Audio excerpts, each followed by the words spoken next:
Last night at Indiana University, the school mandated that the Turning Point chapter at their event, which hosted myself and Tucker Carlson, do one thing. It was a requirement for the event to go on, and I kind of agree with it. It's one last point.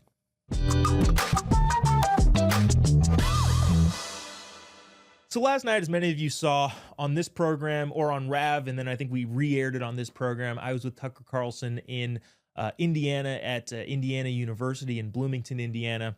And it was a fantastic event, just overall great. The audience was incredible. It was packed to the rafters, as it always is. I mean, if I'm talking about a Turning Point event, I basically repeat myself if I say it's sold out, because you can kind of assume that at this point. Lines around the building, the security was fantastic. They do such a great job at these events, especially now. Overwhelming response from the crowd. Everything was great. We talked about on the show how there were a handful of I actually don't know what the protesting was like outside, but I did see this picture of TPUSA as a hate group, which we showed in the show. If you didn't see that, go watch the show on Real America's Voice every single night. But I learned actually from the production team after I had even gotten off stage that this school made a requirement that if we didn't do this, if this wasn't said from the stage, the event would be canceled, stopped, we'd be booted out of the facility, and we wouldn't be allowed to continue the event in any way, shape, or form. And I was like, wow, that's an interesting take from the school. Now, by the way, we've had these requirements before. Usually they're security requirements. You have to have X amount of security there, especially at schools in California. It's very, very expensive to do events in California because the security requirements are so over the top, or so expansive. But the thing that the university required from the Turning Point chapter, at least as it was told to me, is that when the Q&A section happened with Tucker Carlson, he needed to say that any disagreements come to the front of the line. Now, that's something that we normally do. That's kind of par for the course. If you have a disagreement, you get to go to the front of the line. That has always been Charlie's go-to. It is kind of the whole thing. We want to have civic engagement. We want to be able to wrestle with ideas. We want to talk about stuff. We want to debate good policy and bad policy and ideology and all that sort of stuff. And so Charlie always made it a point, like everybody does. If you disagree, you get to the front of the line. But I found out later on that the university actually required that, which is, I'm somewhat, I kind of against universities saying you absolutely have to do something, and really whatever it is.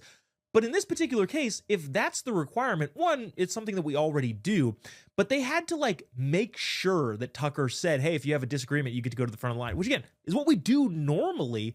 But it was super interesting that the university required that. And I'm not sure where that even came from. I'm not sure how or why that came into place.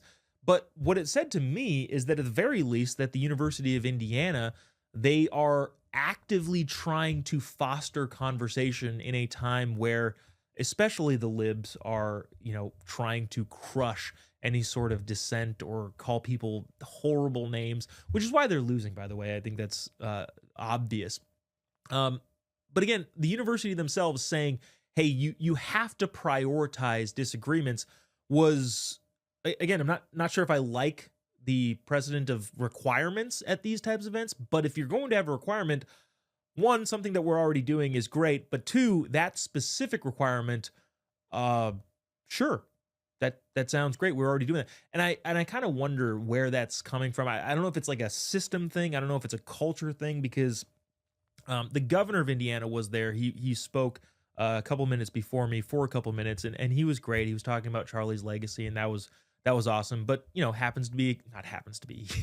a conservative guy, so he's right about everything. But I wonder, if that's the culture there, where they said, hey, this is going to be a requirement. I would imagine. I mean, I guess I don't necessarily know the political leanings of the university as a whole, but I don't know. It was just interesting to see that was the one stipulation they had. You can do this event that has, 3,500 seat theater, beautiful theater, the Indiana University Auditorium.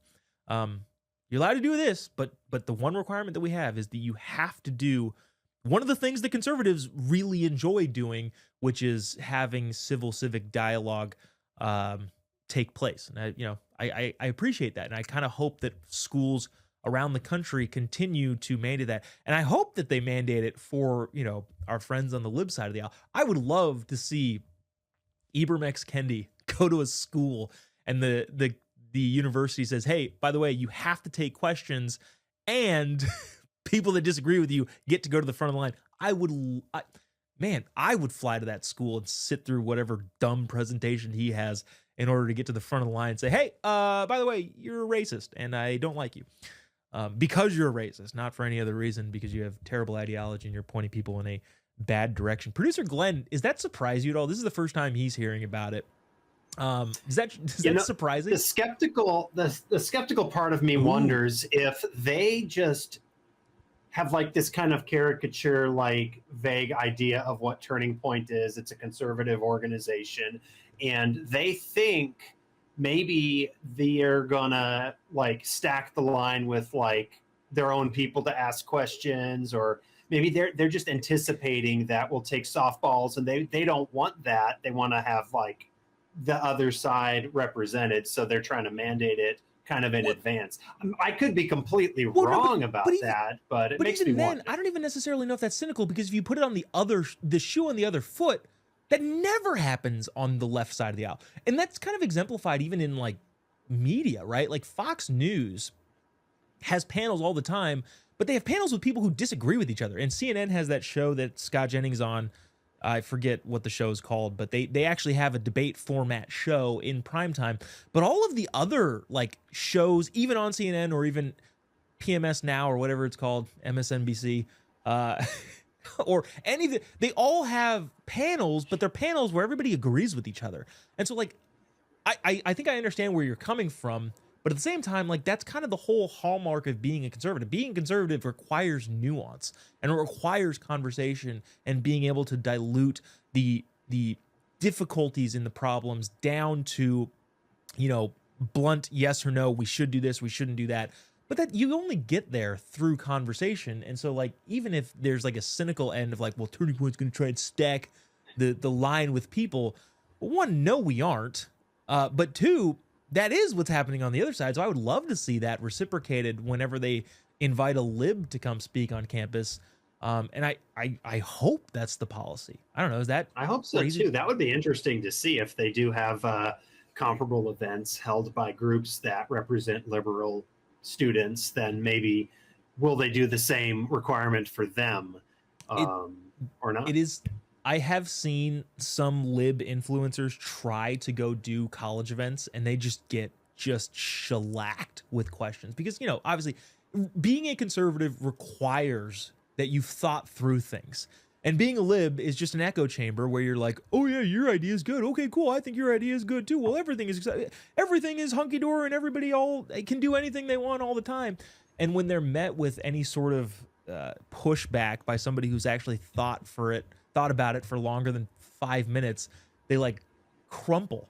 And so I don't know. I just, the other thing too is I think universities pay libs to come speak on campus. Like, I remember, where were we? It was a school up north, but I forget.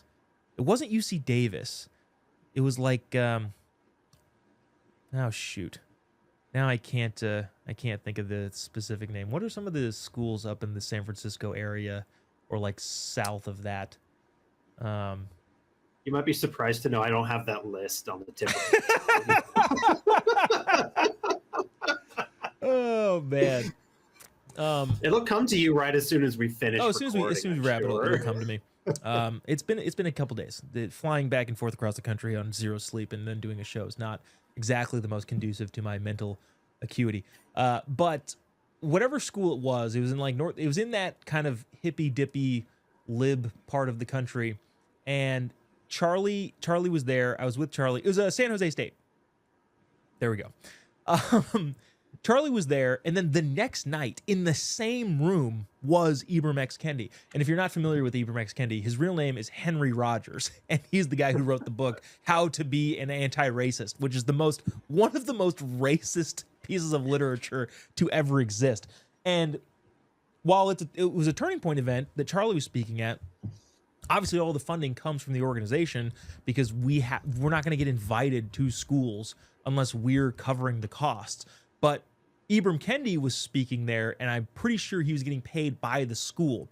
And so all of that is to say, if those schools also have a similar requirement or a similar mandate that says, hey, Mr. Henry Rogers, who changed his name to sound more ethnic than he actually is, you have to take questions too. And by the way, the conservatives get to the front of the line, especially if the school's paying for it. I feel like that's a great requirement. That doesn't hurt us at all. I don't know. That'd be wonderful. I think that would be beneficial because, like the classical idea of education is to expose people to new ideas and have them grapple with them and agree and disagree and sort of debate back and forth until they find, at least they understand both sides, and maybe they don't land on the side you land on, but they actually know what you believe and maybe can articulate what you believe and explain why they disagree, versus just saying, well, you're a racist, so I don't need to understand what you believe, because who needs to know what a racist believes? It's almost an excuse to not even think. It is.